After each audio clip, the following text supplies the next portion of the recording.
ละแวกนั้นนะครับคือขึ้นไวนิ้วขนาดใหญ่เลยครับไปดูฮะชัดเจนเลยเดี๋ยวดูนะครับเนี่ยครับที่วัดหนองมันเปลี่ยนแล้วก็จะดูนะครับเอาไวนิ้วป้ายเนี่ยที่ขึ้นมาเนี่ยเขียนว่าญาติโยมโปรดทราบญาติโยมโปรดทราบพระจะช่วยโยมจัดพิธีต่างๆในวัดเป็นการสงเคราะห์ให้กับญาติโยมไม่ต้องถวายเงินมา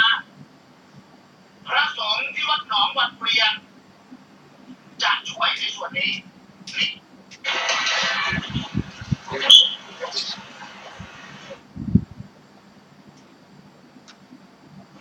ที่ขาย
แม่จ๋า จ้า แม่เปิดได้ละ เปิดเรียบร้อยแล้ว เปิดแอร์ได้ละ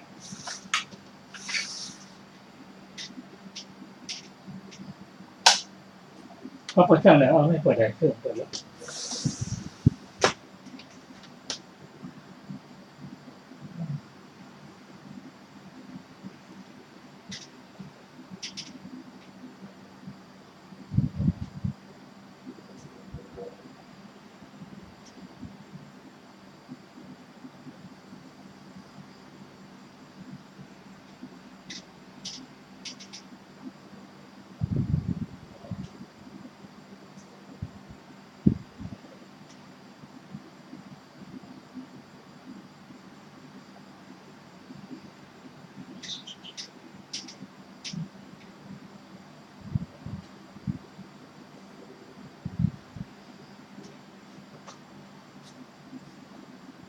เปิดแล้วกันไม่เปิดแอร์ได้ไหม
เช่นในห้องสอนอย่างเงี้ยครับก็อาจจะมีแบบถั่วลายเสือซึ่งจริงๆแล้วอร่อยก็ได้เป็นของดีในจังหวัดของเราแล้วเราพัฒนาโยนจากแปรรูปหน่วยงานวิจัยส่งเสริมการตลาดเช่นเดียวกันการต่างประเทศแล้วแต่ว่ากลุ่มประชาชนต้องเรียนรู้ว่ามีความหลากหลายเครื่องมือที่ใช้จะไม่เหมือนกันซึ่งโครงการนี้เริ่มต้นมาจนถึง6 ปีที่แล้วครับวันนี้คาดว่าได้เป็นอย่างหลายคนอ่านหัวข้ออย่างเนาะมันทางสี่ ง่ายเอาคุณพ่อหมวดอ๋อ แล้วในส่วนต่อไปไว้หรือยังคะก็หลังจากนี้แล้วเลยครับต้องติดตามนะคะว่าเราจะดึงจุดเด่นของที่ไหนออกมาพัฒนาและต่อยอดต่อเป็นรูปแบบในรูปแบบรูปแบบให้เราได้เห็นกันวันนั้นเราอ่านอริยวงศ์4แล้วเนาะคล้ายๆกันนั่นน่ะสมบูรณ์แบบสี่มากเลยนะสมบูรณ์แบบสี่ได้185ประธาน4แม่อ่านประธาน4แล้วก็อธิบายเนาะแล้วก็อ่านยาน4อันอื่นอีกเยอะแยะเลย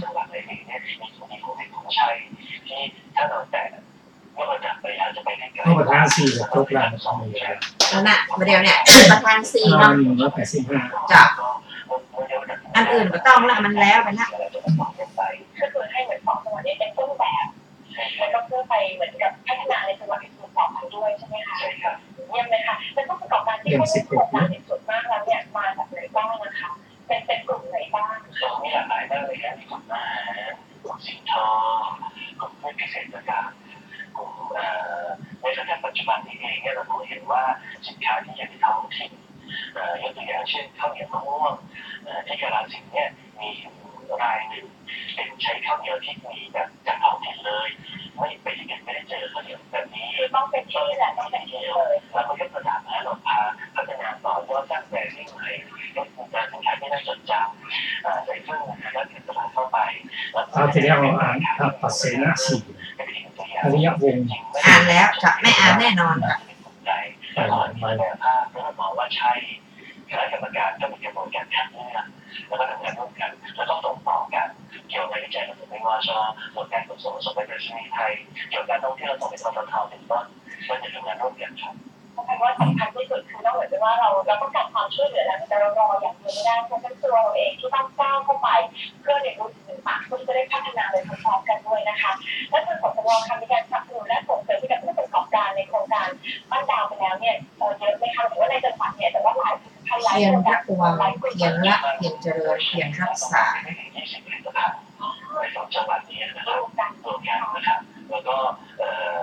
อยู่ในช่วงที่ดูเฟส 2ต่อไปว่าเฟสแรกเราก็ไปดูนะแก้โจทย์พื้นฐานละเฟส 2ต่อไปคือดูว่าเราจะแก้นะต่อไปจะก้าวอย่างไรแล้วถ้าบอกว่าโครงการนี้เนี่ยเราจะมีเปิดตัวเป็นทางการเราจะผ่านตลาดให้เอาไว้จี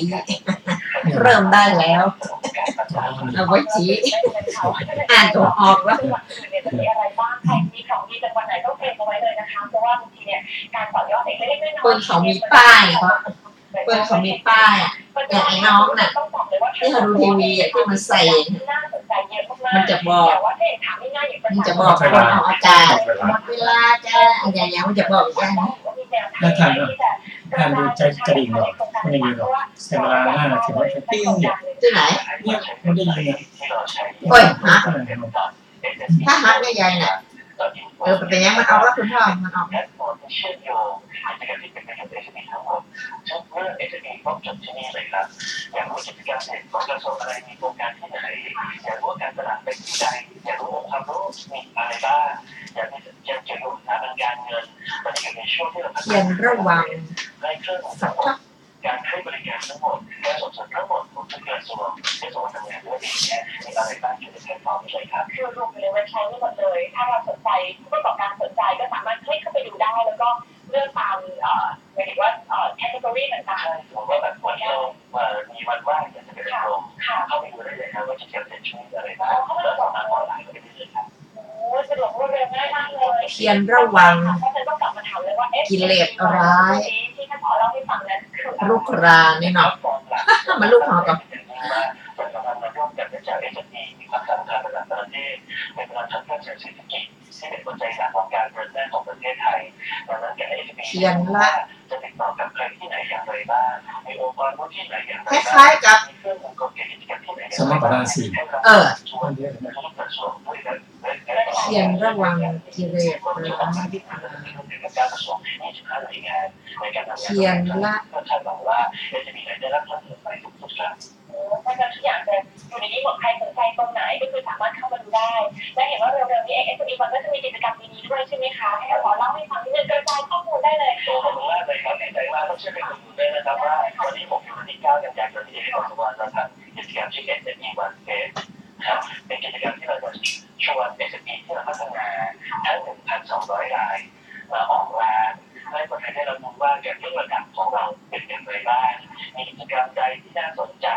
มีกิจกรรมใดที่เราต้องการพัฒนาต่อยอดให้ SME ไทยได้เข้ามามีโอกาสในเวทีนำเสนอเราต้องพบกันว่าประเทศไทย e-commerce เรารู้ว่าหลายๆพวกเนี่ยยังไม่มีเวทีการขายไม่มีพื้นที่จัดจำหน่ายดังนั้นเราพัฒนาออนไลน์กับเขาแล้วอยากจะพัฒนาพื้นที่ขายของเขาด้วยจะมารวมกันที่จุดเศรษฐกิจวันที่6 กันยายนนี้ครับ คือตัวอย่างการอยู่ในงานที่หมดเลยหรือประกอบการที่ประสบความสำเร็จแล้วก็อาจจะมีเอามาโชว์ในงานด้วยเหมือนกันใช่ไหม ใช่ครับในงานเองมันมีงานย่อยด้วยที่เปิด SME วันที่6 กันยายนที่เป็นเว็บไซต์ที่เราจะพูดเนี่ยนะครับแล้วก็วันที่8นะครับจะจับสุดยอด SME ที่ภาคภูมิใจของไทยเนี่ยครับมารับรางวัลในปีที่10สุดยอด SME แห่งชาติและในโครงการนี้เองเราก็มีความร่วมมือระหว่างประเทศด้วยมีบูธกิจกรรมร้านค้ามีจำหน่ายนานาอยากให้คนไทยเนี่ยมาร่วมกันสอบกำลังใจด้วยกันเข้าไปอุดหนุน SME ไทยเราเชื่อกันว่า SME วันนี้ดีละแต่เราไม่ใช่เป็นดีขอกำลังใจให้การมาใช้บริการเราจะไม่ติดตัว SME วันนี้เร็วละแต่ละอย่างที่เราพูดวันนี้อยากให้ผู้บริโภคทุกคนมาช่วยกัน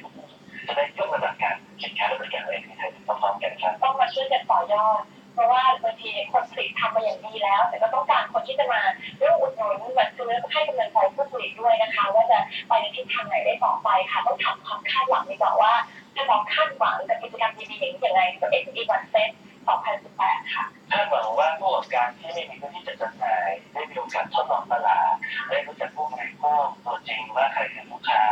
องค์ความรู้นี้จะได้ติดกลับไปที่ผู้ประกอบการได้รู้เองว่าความสำเร็จที่อยู่ในมือเราเองคือต้องเข้าใจถึงตลาดและผู้บริโภคและลูกค้าอย่างชัดเจนความคาดหวังที่2ถ้าเกิดว่าอยากให้คนไทยช่วยกันอุดหนุนเยอะๆโดยใช้บริการซื้อสินค้าจากบริษัทSMEไทยเพราะว่าเรารู้ว่าSMEสำคัญเราต้องช่วยให้ความสำคัญในการใช้บริการท่านกำลังติดตามรับฟังสถานีวิทยุกระจายเสียงพระพุทธศาสนาแห่งชาติและสังคมคือเพื่อการศึกษาพระพุทธศาสนาและวัฒนธรรมระบบ FM 104.5 เมกะเฮิรตซ์รายการต่อไปเป็นรายการพระไตรปิฎกลอยฟ้าดำเนินรายการโดยพันเอกตนะเทชะ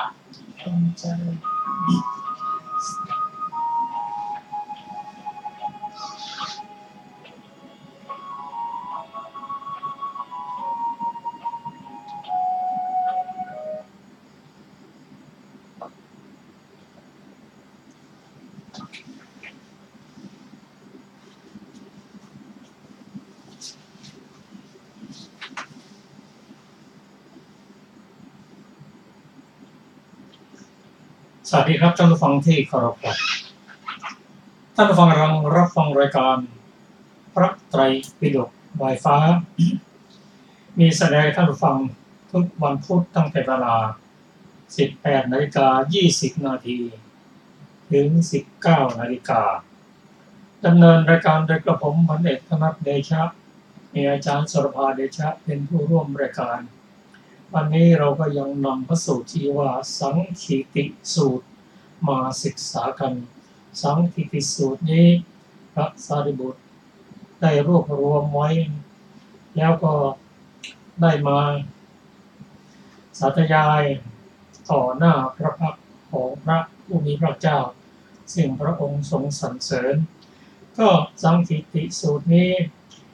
ซึ่งพระสารีบุตรได้รวบรวมไว้นั้นเป็นประโยชน์ต่อการสังคายนาครั้งที่1ในปัจจุบันนี้ก็บรรจุอยู่ในพระไตรปิฎกฉบับมมร.เล่มที่16วันนี้เราก็ได้นำสังคีติสูตรหมวดที่4 คือประธานสี่มาศึกษากันเหตุการณ์จะเป็นอย่างไรนั้นขอเชิญอาจารย์โสภาได้นำมาอ่านให้ท่านผู้ฟังทางบ้านได้ศึกษาพร้อมกันเชิญนะครับสวัสดีค่ะท่านผู้ฟังทุกท่านประธานสี่หนึ่งสังวรประธานเพียรระวังสองปหานประธานเพียรละสามภาวนาประธานเพียรเจริญสี่อนุรักขนาประธานเพียรรักษาดูก่อนผู้มีอายุทั้งหลายก็สังวรประธานเป็นไฉนภิกษุในพระธรรมวินัยนี้เห็นรูปด้วยจักษุแล้วไม่ถือนิมิตไม่ถืออนุพยัญชนะย่อมปฏิบัติเพื่อสำรวมจักขุนสีที่เมื่อไม่สำรวมแล้วจะเป็นเหตุให้อกุศลธรรมอันลามกคืออภิชาและโทมนัสครอบงำได้นั้นชื่อว่ารักษาจักขุนสีชื่อว่าถึงความสำรวมในจักขุนสีฟังเสียงด้วยโสตะแล้วดมกลิ่นด้วยคานะแล้วลิ้มรสด้วยชิวหาแล้วถูกต้องโผฏฐัพพะด้วยกายแล้วรู้แจ้งธรรมด้วยใจแล้วไม่ถือนิมิต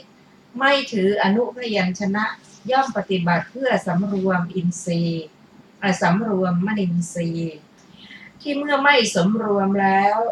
จะเป็นเหตุให้อกุศลธรรมอันลามกคืออภิชาและโทมนัสครอบงำนั้นชื่อว่ารักษามนินทรีย์ชื่อว่า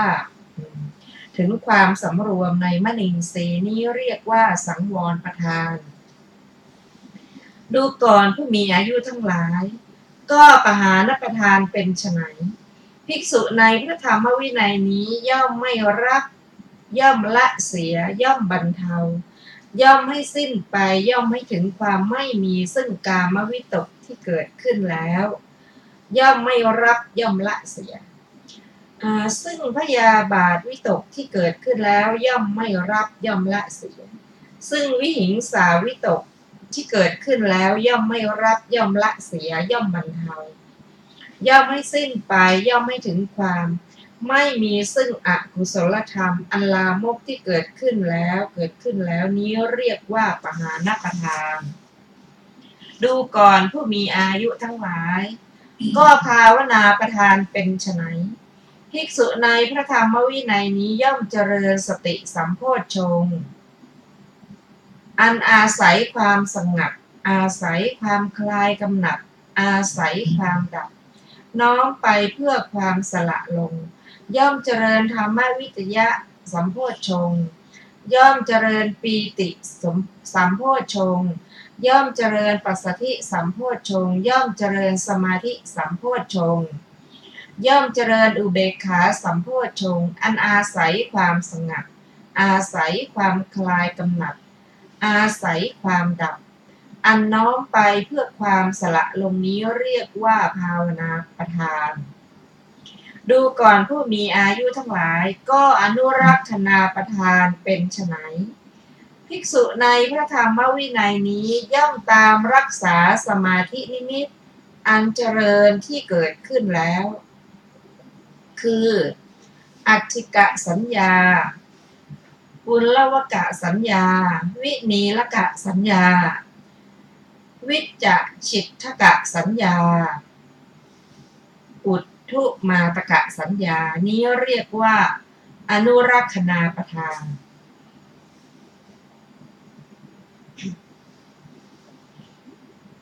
ท่านผู้ฟังที่เคารพครับ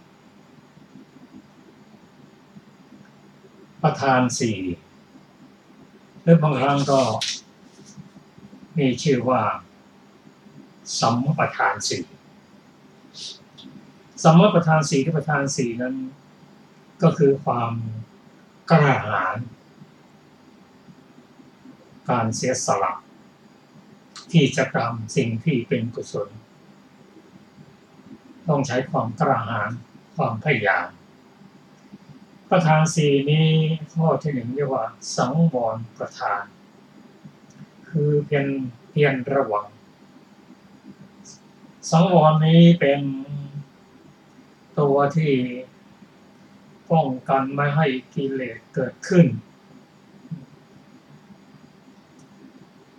ดังที่ท่านได้ฟังไว้ว่า สังวรประธานนั้นภิกษุในพระธรรมวินัยนี้เมื่อเห็นรูปด้วยจักษุแล้วอันนี้ก็เป็นเห็นรูปด้วยจักษุแล้วก็เป็นอันกล่าวรู้กันโดยอัตโนมัติว่าจริงๆแล้วตาไม่ได้เห็นรูปหรอกแต่ผู้ที่เห็นรูปนั้นคือจักขุวิญญาณเมื่อเกิดมาจักขุวิญญาณคือเห็นรูปแล้วไม่ถือนิมิตในเครื่องหมายและอนุพยัญชนะนิมิตนี่เครื่องหมายก็คือเป็นหญิงเป็นชายเครื่องหมายอนุพยัญชนะได้แก่จะเป็นผมหน้าตาเป็นแขนเป็นมืออะไรก็ตามคือเห็นแล้วก็ไม่เห็นเป็นคนนะเห็นเป็นเพียงรูปกับนามเท่านั้นเองอันนี้คือผู้ที่จะเห็นอย่างนี้ก็เป็นผู้ที่ได้ศึกษาพระพุทธศาสนาเป็นอย่างดีที่เห็นกษัตริย์ว่าเห็นนั้นเป็นเพียงรูปกับนามนั่นเองก็เมื่อเห็นรูปด้วยจักษุแล้วไม่ถือนิมิตไม่ถืออนุพยัญชนะหรือไม่เห็นเป็นตัวเป็นคนนะเห็นเป็นเพียงรูปนามย่อมปฏิบัติสำรวมจากขุนศีจากขุนศีจากสำรวมตาถ้าไม่ปฏิบัติอย่างนี้แล้วถ้าไม่สำรวมแล้วยังเห็นเป็นหญิงเป็นชายยังเห็นอวัยวะต่างๆแล้วก็จะเป็นเหตุให้อกุศลธรรมอันละมุกคืออภิชาหรือความโลภหรือโทมนัสครอบงำนั้นคือถ้าเป็นติดขารมเป็นรูปที่งามก็อภิชาหรือโลภะก็เกิดขึ้นหรือว่าไม่เห็นรูปเมื่อตายเห็นรูปที่ไม่พึงพอใจไม่ชอบใจความไม่พอใจก็เกิดขึ้นครอบงำจิตทั้งโลภะโทสะชื่อว่าเป็นผู้ที่ไม่สังวรสำหรับผู้ที่ไม่ถือนิมิตอนุพยัญชนะแล้วเมื่อตาเห็นรูปแล้วก็ไม่ถือในนิมิตนี้อนุพยัญชนะอภิชาและโทมนัสก็ไม่สามารถจะครอบงำได้เข้ามาไม่ได้อย่างนี้เรียกว่าสำรวมในจักขุนศีในญาติเดียวกันถ้าได้ฟังเสียงได้โสดแล้วได้ยินเสียงที่ไพเราะดมกลิ่นที่ได้ดมกลิ่นแล้วได้ลิ้มรสแล้วได้ถูกต้องได้โผฏฐัพพะแล้วดูแจ้งได้ธรรมารมณ์แล้วทั้ง4อย่างนี้ถ้าเราไม่ถือนิมิตในอนุพยัญชนะโลภะโทสะก็ไม่สามารถจะครอบงำได้เช่นได้ฟังเสียงที่ไพเราะหูเกิดความกำหนัดในเสียงนั้นต้องเป็นเสียงของผู้นั้นผู้นี้นะดูใบหน้าดูปากดูการร้องท่าทางต่างๆนั้นเป็นผู้ถือนิมิตนะอนุพยัญชนะเสียงนั้นก็มาครอบงำจิตใจพอใจในทำนองเดียวกันถ้าได้ลิ้มรสก็เช่นเดียวกันพอลิ้มถูกต้องกับอาหารแล้วเกิดความพอใจในนิมิตในอนุพยัญชนะในที่นี้ก็อาจจะไปถึงคนที่ทำเห็นเป็นอย่างนั้นอย่างนี้หรือเห็นลักษณะของอาหารเป็นต้นมีนิมิตอย่างนั้นต้องเป็นอาหารอย่างนี้ชื่ออย่างนี้เป็นต้นติดในอนุและพยัญชนะนั้นหรือว่าไม่ชอบใจเมื่อเริ่มรสแล้วก็เกิดโทสะขึ้นมาเมื่อชอบใจก็เกิดโลภะครอบงำจิตใจขึ้นมาคือว่าเป็นผู้ไม่สำรวมอินทรีย์ในบางพระสูตรนั้น ท่านกล่าวว่าการ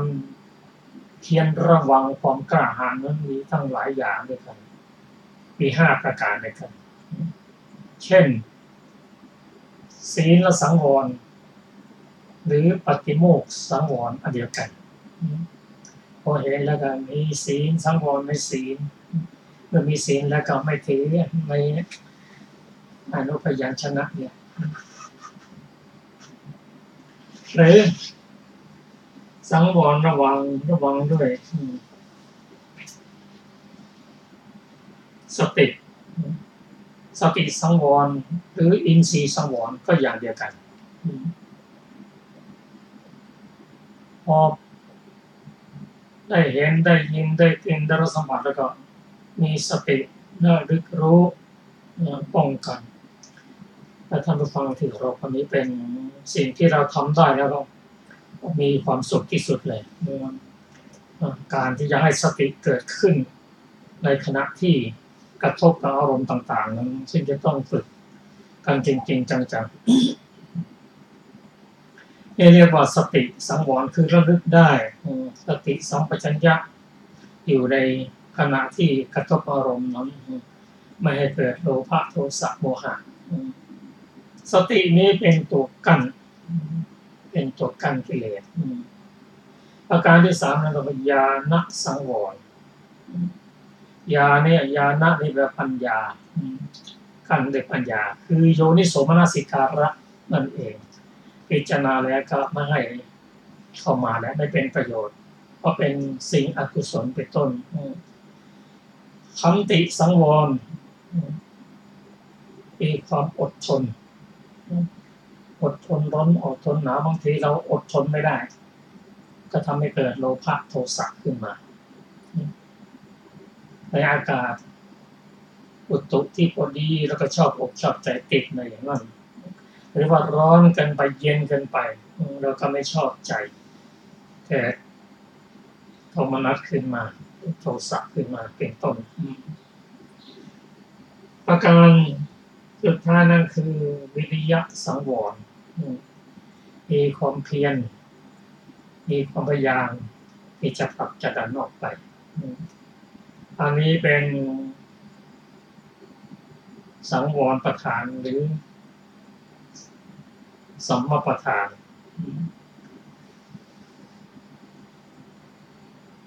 ก็เนื่องจากการเกิดขึ้น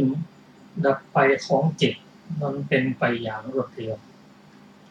ไม่สามารถที่จะเอาความเร็วมาเทียบได้แต่ในขณะเดียวกันสติก็เกิดขึ้นรวดเร็วเหมือนกันไม่สามารถที่จะคำนวณได้ว่าเร็วเท่าไหร่ดับไปเท่าไหร่เกิดเท่าไหร่มันเกิดดับรวดเร็วต้องอาศัยสติที่มีความเฉียบคมมีความเร็วเท่ากันปัญญาก็เหมือนกันเมื่อเกิดความเร็วของเจตสิกนั้นเกิดขึ้นก็ขึ้นเกิดขึ้นพร้อมกับจิตดับก็ดับพร้อมกับจิตเพราะฉะนั้นความรวดเร็วนั้นนะจะต้องให้ทันกันเพราะฉะนั้นผู้มีสติเฉียบคมแล้วก็จึงสามารถที่จะเห็นการเกิดขึ้นดับไปเพราะความเร็วมันเท่ากันนะถ้าความเร็วมันต่างกันเราก็ไม่สามารถที่จะเห็นกันได้เนื่องจากการเกิดขึ้นของโลภะโทสะที่เข้ามาในจิตนั้นเป็นไปอย่างรวดเร็วถ้าเราสติไม่ทันไม่มีโยนิโสมนสิการแล้วก็มันก็เข้ามาแล้วถ้าเข้ามาแล้วเราก็ไม่ยินดีหรือไปโกรธเพราะว่าโลภะโทสะโมหะนั้นมันมีอยู่ในตัวบุคคลในจิตบุคคลอยู่แล้วถ้าเรารู้อย่างนี้เราไม่ยินดีไม่ชอบใจหรือไม่เกลียดชังแต่ปหานะประทานก็มีการประหาร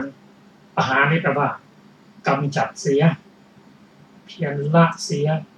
ซึ่งโลภะโทสะซึ่งได้เข้ามานั้นเข้ามาแล้วสติเป็นเพียงกั้นเท่านั้นแต่กั้นไม่ไหวมันก็ไหลเข้ามาท่วมทับแล้วก็เพียรละอันนี้ก็สำคัญเพราะว่าโลภะโทสะที่เข้ามาในจิตนั้นถ้าเราไปชอบใจโอ้มันดีมันก็ดีเนี่ยมีความสุขก็อยากจะมีความสุขอย่างนี้ต่อไปไม่พยายามละก็อย่างนั้นเองหรือมีโทสะเกิดขึ้นแล้วเราก็มาได้ศึกษาว่าโทสะนั้นเกิดขึ้นสะสมกับร่างกายแล้วก็มันเป็นกิเลสอย่างหนึ่งแล้วทุกสิ่งทุกอย่างโลภะโทสะโมหะนั้นไม่ใช่ไปจะละง่ายต้องเพียรพยายามละการละมันมีคืออีกอย่างหนึ่งนะที่ว่าปหานประทานคือประหารคือกำจัดออกไปขจัดออกไปเพราะการกำจัดกิเลสนั้นมีอยู่หลายระดับเหมือนกันถ้าท่านได้อ่านในนักคุณปิติสูตรแล้วจะกล่าวว่าการประหารกิเลสนั้นมีอยู่5อย่างด้วยกัน 1. ตทังคับอาหารตทังคับอาหารนะได้แก่การขจัดออกไปด้วยการเจริญสติปัฏฐาน4เห็นคุณเห็นโทษเห็นการเกิดการดับเห็นคุณเห็นโทษจนไม่ชอบใจอยากจะละกำจัดออกไปเสียนี่เป็นตทังคับอาหาร 2. วิคัมภนประหาร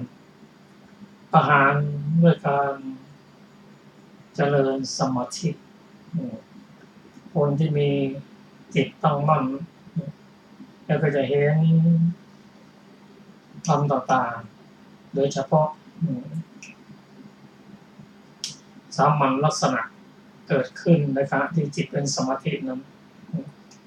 เห็นความเกิดขึ้นตั้งอยู่ระดับไปโอ้มันไม่มีอะไรจะแน่นอนเนาะก็เพียรละไปถ้าถึงระดับฌานแล้วก็สามารถที่จะกดข่มหรือละชั่วคราวได้ซึ่งนิวรณ์5มีกามฉันทะพยาปาทะ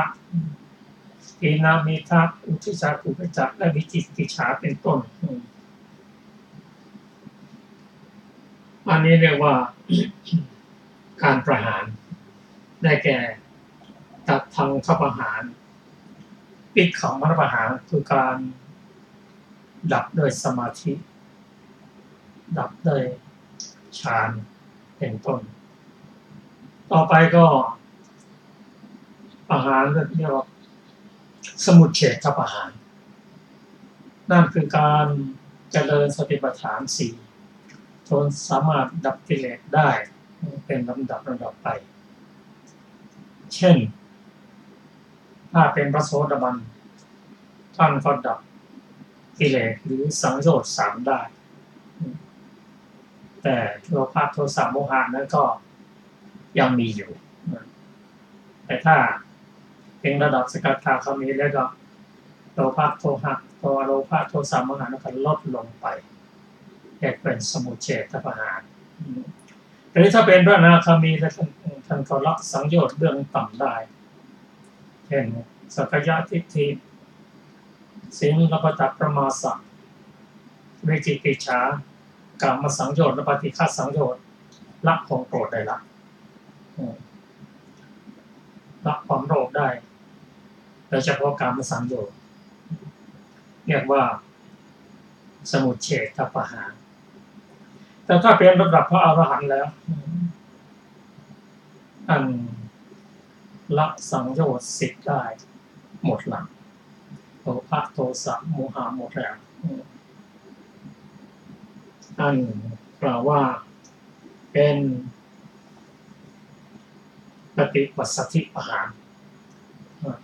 ถ้าถึงระดับตัดหมดสิ้นเป็นพระนิพพานแล้วก็เรียกว่านิสสรณประหารการประหารกิเลสนั้นมีเป็นลำดับอย่างเราถ้าต้นเราจะน้อมนำสังวรประทานอาหารประทาน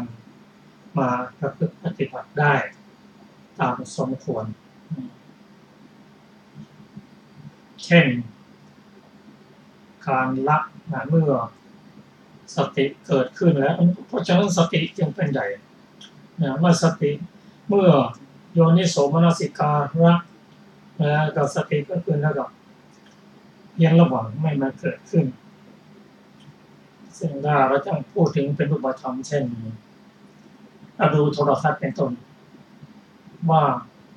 ขณะนี้เรื่องนี้เกิดขึ้นแล้วทำให้โลภะโทสะโมหะเราเกิดขึ้นถ้าเราไม่ป้องกันมันจะเข้ามาแล้วก็เปลี่ยนอารมณ์เป็นอารมณ์ได้ยังไงก็เป็นช่องนั่นเองไปช่องที่ไม่ทำโลภะโทสะโมหะให้เกิดขึ้นหรือเบาบางลงก็ทำได้อย่างนั้นอันนี้เป็นการระวังป้องกันไม่ว่าจะเป็นการได้ยินได้กลิ่นรสอย่างเดียวกันสำหรับการละมันจะต้องอาศัยความกล้าหาญความพยายามเพราะบางอย่างมันไม่อยากให้มันจากไปเราชอบใจอย่างนั้นพระพุทธองค์ตรัสว่าตัวกำหนัดอันนั้นโลภะนั้นเป็นตัวสมุทัยทำให้เราติดอยู่ในโลกทำให้วัฏฏะเรายาวนานขึ้นเรามองไม่ใช่มองถึง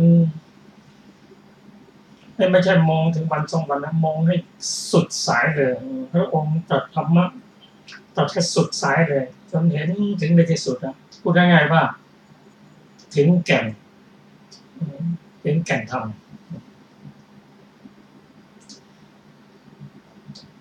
อันสองอย่างนี้คือสังวรนะป้องกันตัวป้องกันใช้สติเป็นส่วนใหญ่ป้องกันส่วนการละนั้นต้องใช้ปัญญาละปัญญาก็มีหลายระดับนะละได้ตามปัญญาเช่นผู้ที่น้อมศีล 5มาปฏิบัติศีล 8อะไรศีล 10ก็ตามน้อมศีลมาปฏิบัติแล้วก็สามารถที่จะประหารกิเลสที่หยาบๆได้ถ้าเจริญสมาธิท่านบอกว่าประหารกิเลสระดับกลางได้เช่นฌานสามารถที่จะประหารกิเลสในระดับเรียกว่าวิคัมมนประหารในระดับของนิวรณ์ 5เป็นต้นส่วนปัญญานั้นเป็นการประหารกิเลสโดยอย่างเด็ดขาดแต่ยังไงก็ตามเพราะว่าปัญญานั้นมันก็มีอยู่ในศีลปัญญานั้นก็มีอยู่ในสมาธิแม้ปัญญาก็มีสมาธิก็มีศีลเป็นของหนุนอยู่แต่ปัญญาระดับศีลก็กำจัดกิเลสในระดับศีลระดับหยาบๆปัญญาในระดับฌานก็ประหารในระดับของนิวรณ์เป็นการระดับชั่วคราวส่วนถ้าดับด้วยปัญญาแล้วกันดับได้อย่างเด็ดขาดเป็นระดับไปพูดได้ว่าศีลสมาธิปัญญานั้นองค์ทำคนละอย่างกันแต่ทำงานร่วมกันเป็นสมังคีแยกออกจากกันไม่ได้ถ้ามีศีลก็ต้องมีปัญญาต้องมีสมาธิถ้ามีสมาธิก็ต้องมีปัญญาต้องมีศีลด้วยถ้าคนมีสมาธิแล้วถ้าไม่มีศีลก็เป็นไปไม่ได้หรอกถ้าไม่มีปัญญาก็เป็นไปได้หรอกเพราะท่านกล่าวไว้ ว่าที่ไหนมีฌานที่นั่นมีปัญญาที่ไหนไม่มีปัญญาที่นั่นก็ไม่มีฌานก็เรานึกว่าผู้ปัญจวัคคีย์เป็นผู้ที่มีทุกข์ดีในตาน้อยเพราะว่าท่านได้ฌานแล้วกิเลสลดลงไปแล้วประหารนิวรณ์เรียบร้อยหมดแล้วฟังธรรมก็สามารถบรรลุธรรมได้เร็วกว่าผู้ไม่มีสมาธิผู้ไม่มีศีลสมาธิปัญญาตามกันไปนะครับกลับมาถึงข้อ ข้อที่สามคือภาวนาประทาน คือเพียรเจริญอันนี้ต้องใช้ความกล้าหาญความพยายามเช่นเดียวกันเพราะว่าอยู่มาถึงป่านนี้เลยศีลห้าเรายังไม่สามารถที่จะน้อมมาปฏิบัติได้พิจารณาดูแล้วโยนิโสมนสิการแล้วเห็นว่าถ้าเราไม่มีศีลเป็นที่พึ่งแล้วก็เสี่ยงต่อการไปอบายแน่นอนเพราะศีลห้านั้นเป็นธรรมของมนุษย์ผู้ที่ไม่มีศีลห้านั้นก็ดิ่งไปในทางอบายเป็นต้นเพราะว่าแม้แต่เราน้อมนำศีลห้ามาปฏิบัติแล้วนะไม่ไปอบายก็ตามแต่ก็ยังเสี่ยงอยู่อีกนะรอดกันไปเป็นชาติไปเราจะพ้นจากอบายได้จริงก็ต่อเมื่อเราเป็นพระอริยบุคคลเบื้องต้นคือเป็นพระโสดาบันนั้นจึงจะพ้นจากอบายอีกอย่างเราอยู่ปานนี้ทานของเราก็ไม่ใช่ไปทานเลยแม้แต่ทาน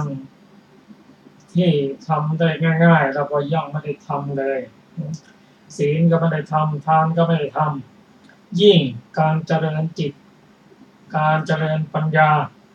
ไม่ใช่มาทำสักอย่างเลยก็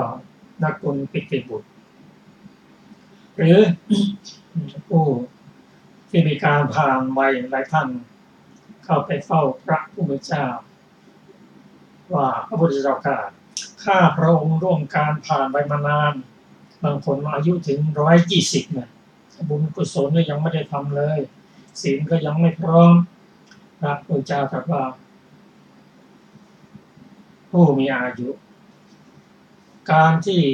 คุณจะมาตั้งต้นศึกษาปฏิบัติธรรมนั้นคงจะไม่ทันนะเพราะว่าอายุท่านมากเอางี้ก็แล้วกันตั้งแต่บัดนี้ไปต้นไปน้อมศีลห้ามาปฏิบัติให้สมบูรณ์ตลอดชีวิตได้นะ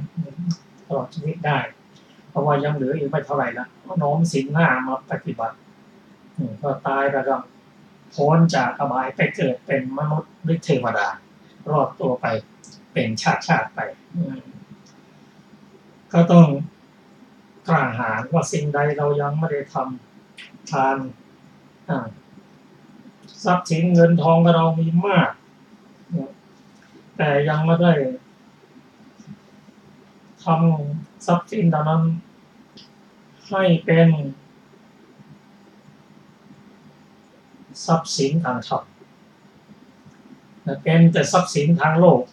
ไม่ใช่เป็นทรัพย์สินทางธรรมก็ทรัพย์สินของเราที่มีในโลกเนี่ยมันยังไม่เป็นของเราจริงหรอก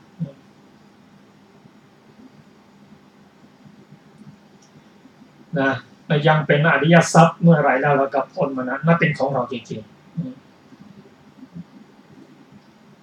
ทรัพย์สินที่เรามีอยู่ในเรียกว่าโลกิยทรัพย์นั้นมันว่าเป็นของเราจริงก็ไม่ใช่นะบางทีก็สูญหายไปมั่งอะไรไปมั่งตายแล้วก็จบกันแต่ถ้าฝากไว้ให้แก่ผู้มีพระคุณฝากไว้ให้แก่พุทธศาสนาเป็นเปลี่ยนจากโลกิยทรัพย์เป็นอริยทรัพย์นั่นเป็นทรัพย์ที่จะติดตามเราได้ให้ประโยชน์ทั้งโลกนี้ให้ประโยชน์ทั้งโลกหน้าอันนี้ก็ต้องกล้าหาญละแบ่งส่วนนี้เราจะทำบุญทำทานถ้าเรายังไม่ได้เปลี่ยนเป็นอริยทรัพย์เลยก็ถือว่าเรายังไม่ได้ทำให้มีขึ้นทำให้เจริญขึ้นอันนี้เป็นภาวนาประทานหรือเรายังไม่ได้เจริญสติปัฏฐาน4เลยนะแม้ในสมัยพุทธองค์พระองค์เสด็จไปในประเทศที่เขาเจริญสติปัฏฐาน4กันไปที่นั่นเพราะว่าอะไรคนที่นั่นเขามีพร้อมทั้งศีลสมาธิปัญญาสามารถที่ให้ทำชั้นสูงได้พระองค์ก็เสด็จไปนี่ก็เหมือนกันสิ่งไหนไม่มีเราไม่ต้องรีบทำละเพียรเจริญกล้าหาญทำไม่ได้ ประการที่สี่นั้นอนุรักษณาประทานคือเพียรรักษาคุณงามความดีที่เราสั่งสมไว้ให้คงอยู่หรือให้เจริญยิ่งขึ้นไปเรียกว่าอนุรักษณาประทานเราเคยน้อมศีลมาปฏิบัติเป็นศีลห้าศีลแปดมาตลอดถ้าเราไปทำศีลให้ขาดให้ทะลุก็ถือว่าเราไม่เพียรรักษาปล่อยให้มันเป็นไปได้อย่างนั้นหรือบางทางโลกก็พูดว่าถึงต้นจะร้ายแต่ปลายดีก็ยังดีกว่าต้นดีแต่ปลายร้ายคือไม่รักษาต้องรักษาคุณงามความดีพวกเราทำงานมาจนถึงเนี้ยจนจะเกษียณอายุแล้วนั่นเองทำความดีมาตลอดเลยแต่มาเสียตอนที่เกษียณแล้วอันนี้ก็ถือว่าไม่เพียรรักษาสิ่งที่ดีที่งามถ้าท่านผู้ฟังที่เคารพครับประธานสี่หรือสัมมาประธานสี่นั้นอันได้แก่สังวรประธานคือการระวังไม่ให้กิเลสได้ไหลเข้ามาท่วมทับในจิตในใจอันนี้เป็นตัวสังวรใช้สติเป็นเสียส่วนใหญ่สังวรด้วยศีลนะสังวรด้วยสติสังวรด้วยปัญญาระวังด้วยการอดทนเรียกว่าขันติสังวรใครจะด่าใครจะว่าก็สังวรระวังแม้แต่การเข้ามาชมเชยอะไรก็ตามสังวรไว้ใช้สติเป็นส่วนใหญ่ส่วนปหานะประธานนั้นก็เป็นไปตามลำดับที่เราจะน้อมมาเริ่มตั้งแต่กำจัด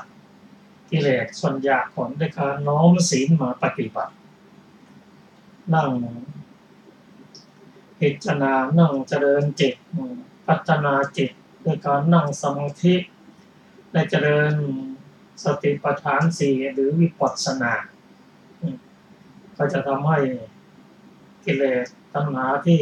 เข้ามาอยู่ในจิตในใจนั้นลดลงไปประการที่สามนั้นคุณงามความดีที่ยังไม่มีอยู่ในจิตในใจ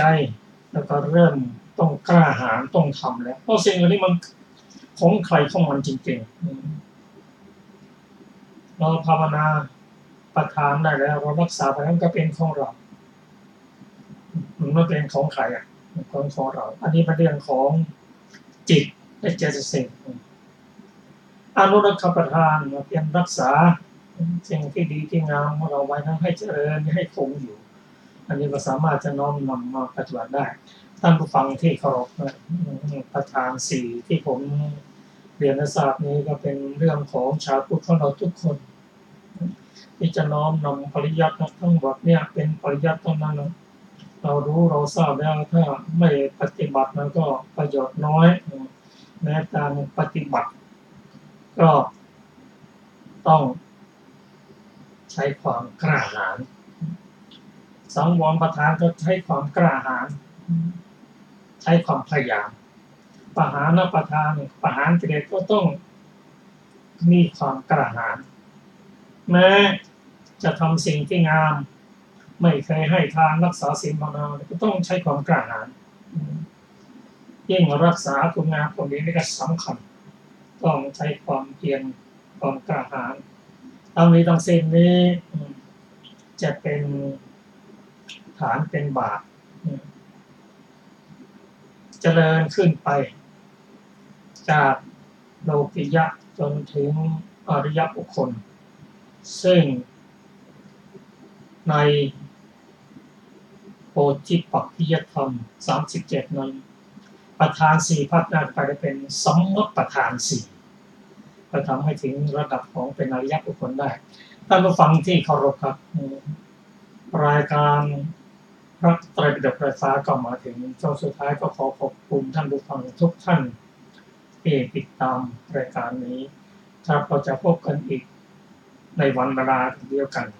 สำหรับวันนี้สวัสดีครับ สวัสดีค่ะ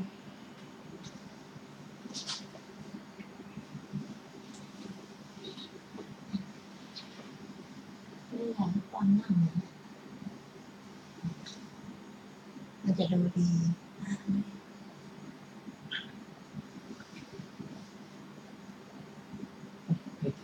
เดี๋ยวก็อึดอัด